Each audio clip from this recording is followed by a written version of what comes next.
des cris à travers les personnes et d'autres étaient secoués. Et donc, lorsque quelqu'un manifeste un exercice, un ministère ou un charisme, en train de prier pour la guérison, la délivrance, là, il y a en face les forces du mal, en face de la force du bien, le Saint-Esprit. Le Saint-Esprit, il est mouvement. Il est mouvement. Or, ton corps, il est statique. C'est comme ton esprit aussi est mouvement. Et l'esprit perturbateur qui est dans ta vie, quand tu vois la puissance venir, il ne peut que s'agiter. Et c'est son agitation qui, dans certaines personnes, voilà, les agit physiquement. Et donc, tu vas voir que s'il lance, il a un ministère par exemple de puissance de guérison. Et pendant qu'il libère la parole, voilà, des personnes, au moins, des personnes, un certain nombre, qui ont ce mal, cette puissance va les rejoindre. Et comme il t'a dit, c'est des esprits mauvais, la puissance va bousculer ces esprits, et sûrement tu ne peux pas rester. Ton corps va bouger. Et tu vas voir que dans l'assemblée, il y a forcément un peu de mouvement. Parce que l'esprit qu'on chasse, c'est un esprit. Je veux dire, ce n'est pas un bois qui est statique. Mais c'est l'esprit qui est menacé par la venue et l'action de cet esprit. Et donc, je crois bien que Dieu t'a laissé forcément agiter. Bon, pas forcément. Voilà, on peut prier pour toi. Quelqu'un me dit, sors, et puis tu comme le dit, a généré sentiment. Mais c'est après, c'est au résultat, on regarde. Ça, c'est pas forcément. Tu peux être secoué comme ne pas secoué, mais l'esprit, il agit. Voilà pourquoi les gens, là, je suis venu à la prière. Parce que les gens sont tombés, ils ont mis les chaises dans leur prière à chauffer. Je dis, les gens, je me souviens, l'eau est tombée. Moi, je ne suis même pas tombé pour rouler. Même. Je me souviens, on allait à la retraite cette année 2000. Oui, retraite du 4 5 février. Là. En mai, 23 mai, 4 5 mai, depuis cette année, soit les amis nous ont fait des délivrances. Mais je m'en appris pour nous seuls. On a dit que bon, c'est vraiment un cas, parce que c'est le marais d'enfantement. On a pris ça dans ce cas-là. On est donc donné le chemin. On a vu, prier pour les gens, ils sont prêts, les gens tombent, on reste les chaises. Moi, depuis, on est venu depuis vendredi là, jusqu'à ça ne soit rien. Non, mais tu veux tomber aussi, non? Tu veux se poser, me demander, elle dit oui. Mais elle n'est pas dit oui. Aïe, mais j'ai témoin. Elle dit, la chaise de non. Quand le Saint-Esprit apprend la chaise d'enfant qui est passé bien ici, jusqu'à le résumé a apporté sécurité en bas. Robe est arrivé ici. Non, on peut regarder en haut pour prier pour elle. Qu'est-ce que vous avez dit? Ça va maintenant, non?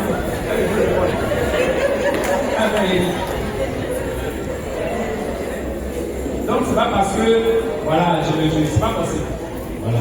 Et c'est pas parce que si tu n'as pas de sécurité que le Saint-Esprit n'a pas agi.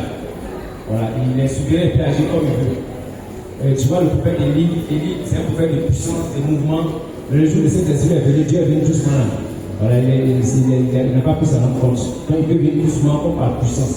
Donc on dit l'esprit de puissance. Sans sanctification, peut-on faire la délivrance? J'ai dit tout à l'heure, moi j'ai dit pareil. Quand la Bible adore petit, il a délivré les gens. Qu'est-ce qu'il a dit? Un mois, 2 semaines après, les gens qui l'ont guéri, a délivré là. Les cas de c'est à dire, ici t'es bon. Donc je ne vais pas sanctifier, tu allais délivrer qui? Après Jésus a dit, le plein du monde arrive. Il n'a pas quelque chose dans lui qui peut trouver un mort. Et il a dit, comment Satan peut même le combat lui-même? Ça veut dire que tu n'as pas une vie sanctifiée. Tu n'as pas une vie sanctifiée, et puis tu veux aller attaquer, ça veut dire que tu n'as pas une vie sanctifiée. Ça veut dire qu'il y a des zones dans ta vie à régler. Puis tu vas aller délivrer quelqu'un. Mais le Saint-Esprit, comme je l'ai dit ici, pour une situation précise, peut t'accorder le don de guérison pour payer. Quand c'est fini, là, c'est fini. Et comme il faut aller essayer encore, tu vas comprendre. On a des apôtres, ils ont fait des délivrances. Ils ont délivré un gars qui était malade, qui disait qu'il était fou là. Mais c'est le gars qui les a délivrés, les a déshabillés, les ont fait nus. Il dit les témoins, je ne vous connais pas. Pourquoi? Parce qu'ils ne sont pas en Jésus. Ils ne sont pas en Jésus. Tu peux être un chrétien et puis tu ne peux pas opérer tu ne peux pas opérer la délivrance parce que tu n'es pas sanctifié. Tu n'es pas sanctifié. Tu n'as pas une vie quand même acceptable pour la vie de Dieu. Le seul intérêt dit non, mon frère, tu vas à la tu fais la délivrance. Et tu vas payer les pots cassés. En une seule année, on a fait plusieurs jours à la table de Guénère, elle paye pour les malades à l'hôpital là-bas. Tu as compris? Même si tu as reçu le don, tu vas te faire suivre. Mais voilà, sinon tu n'es pas sanctifié.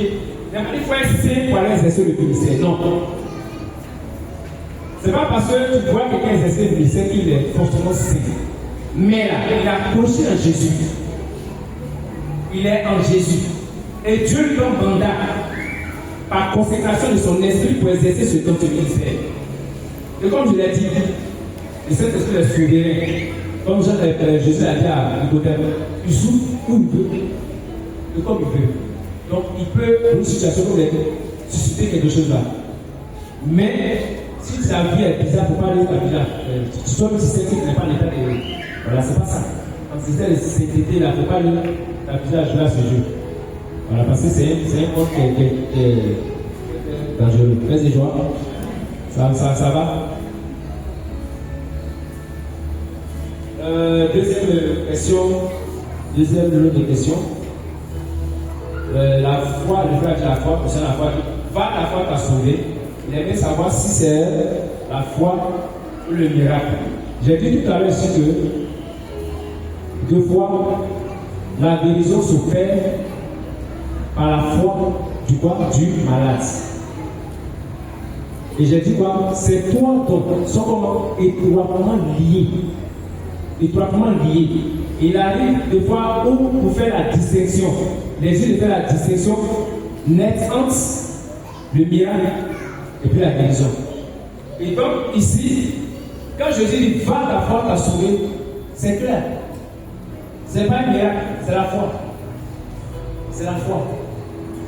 C'est la foi. Je ne sais pas si c'est la question que tu as posée. Va ta foi t'a sauvé, tu laisses savoir si c'est la foi ou le miracle, c'est ça? Est-ce que la foi, sans la foi, peut être sauvée? C'est ça. Ok. Donc ici, elle dit va ta foi t'a sauvé. Donc c'est la foi, c'est pas le miracle.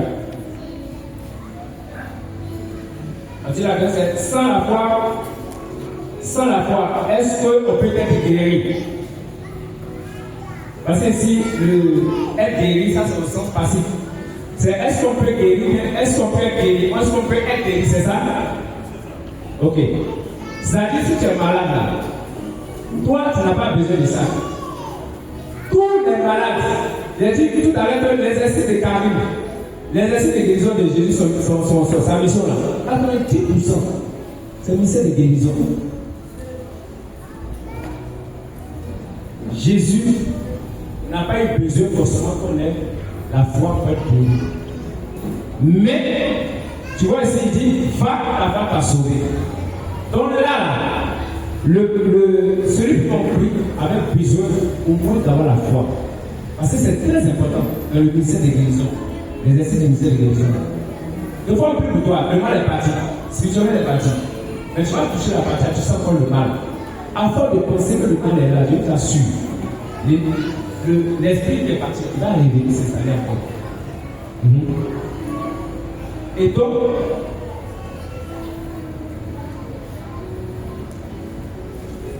pour moi, on ne peut pas répondre directement si c'est vrai qu'on n'a pas forcément besoin de la foi pour être guéri. Mais on a deux fois besoin de la foi pour être guéri. L'exemple est là, l'exemple, l'illustration est là, va ta foi, mais ça c'est Jésus qui dit ça aux malades, va ta foi, ta sauvé. Et donc deux fois là, tu as besoin de la foi pour guérir. Mais la plupart, celui qui a le don, celui qui exerce le don, c'est celui que cette grâce se repose et puis libère par la chance de cet esprit. Paix et joie. C'est bon, ça va aller. La dernière vague, le don de guérison et miracle.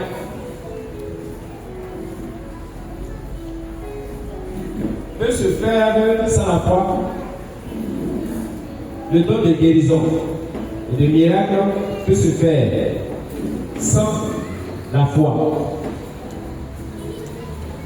Le don de guérison, c'est une puissance que le Saint-Esprit te confère. Et lorsque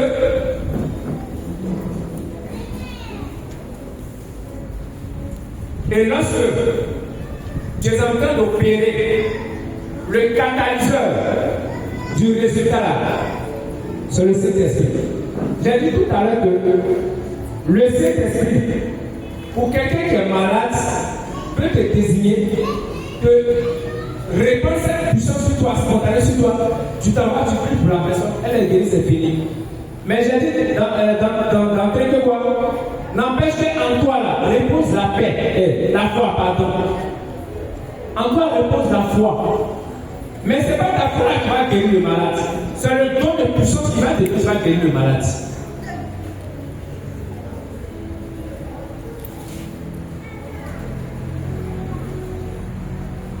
Donc, le don de guérison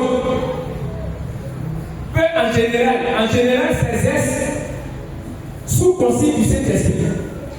C'est-à-dire, s'il ne m'a pas donné l'ordre, même s'il a le don, il ne peut pas m'arrêter à commencer à guérir les gens comme il veut.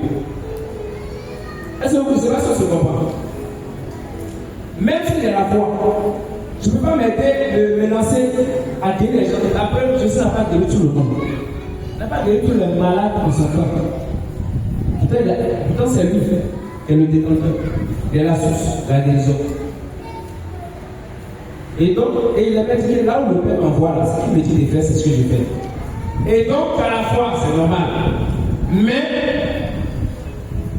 pour exercer le don de guérison, deux fois tu auras besoin de la foi, deux fois tu n'auras pas besoin de la foi. Quand il s'agit du don de guérison inspiré par le Saint-Esprit, là, il n'a pas besoin de tout ça. Il dit, va imposer la main, tu écoutes la main. Il dit, va prendre ta salive, mets sur ses yeux, tu fais. Des fois, il dit, touche son habit, il dit, de toucher ton habit. Ce qu'il dit de faire, tu le fais, ça marche.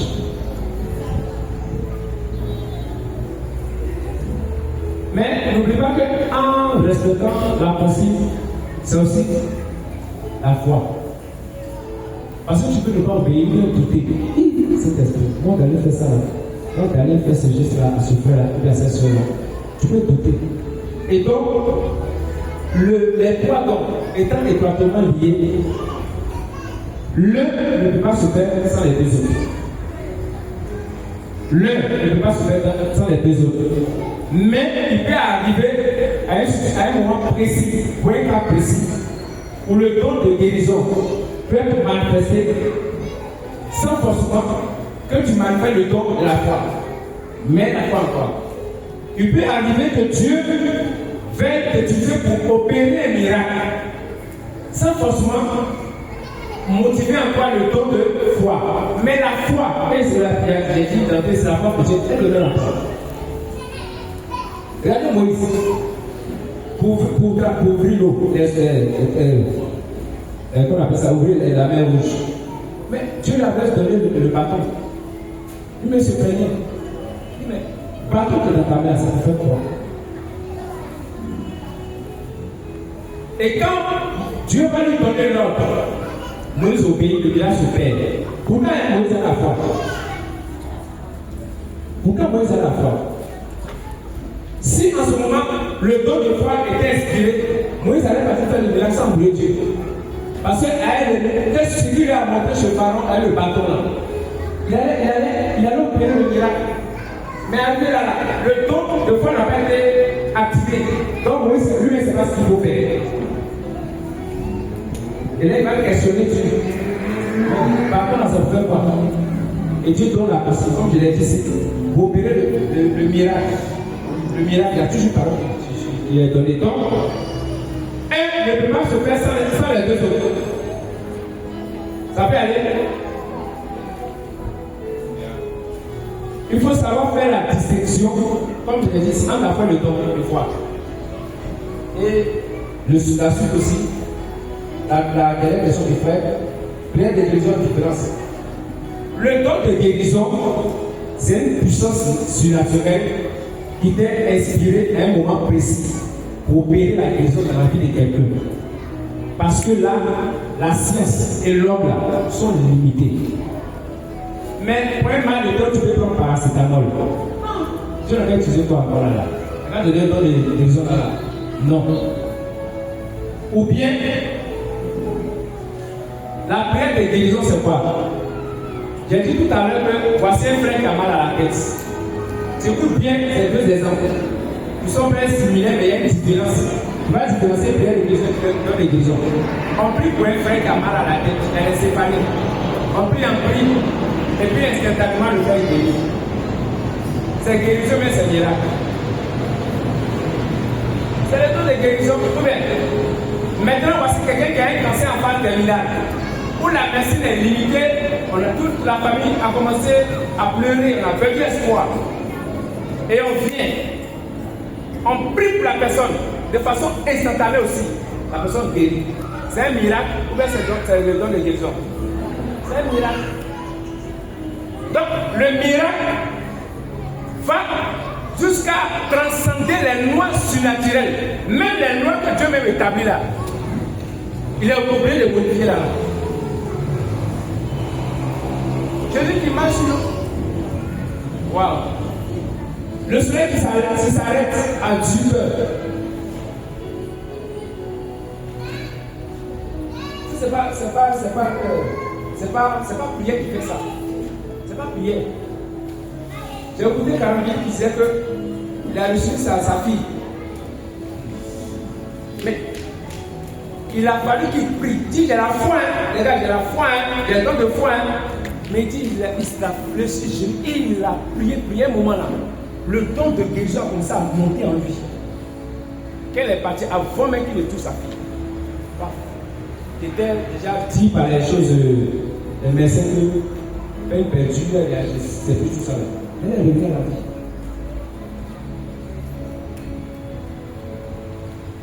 vie. Et donc, bien aimé, prière de guérison, il y a une différence entre la prière de guérison et le don de guérison. La prière de guérison là, tout à l'heure, si quelqu'un dit, ça va prier pour lui, le Saint-Esprit n'a pas de prier, ça va prier. La personne guérit. C'est ça, prière de guérison. Mais il y a un cas. Le Seigneur, la personne explique un cas. Quand on regarde la personne qui parle, là, on va demander de nous donner la puissance de guérison. Le don de guérison, si on n'a pas ça, on ne pourra pas. On peut prier là demain matin zéro. Si le Saint-Esprit n'impulse pas le don de guérison, ça ne pourra pas. Comme on peut aller prier et puis la personne est guérie. Ce n'est pas parce qu'on a le don de guérison. C'est parce qu'on a prié, on a supplié le Seigneur. On est décédé. Et puis la personne est guérie. Père Joël, le frère s'appelle Alain. Combien?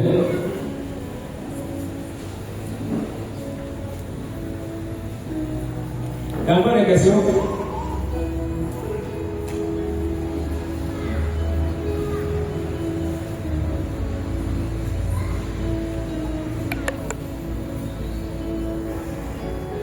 Après les questions. Oui, Amen. Merci, Reco. Bon, ma question était à trois volets, mais excusez-moi, j'ai oublié le dernier volet. Si je peux poser, c'est au niveau de la foi. Vous savez, c'était les trois types de foi.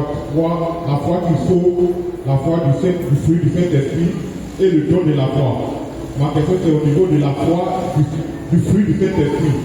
La foi du fruit du Saint-Esprit, là, bon, à quel moment on peut la manifester.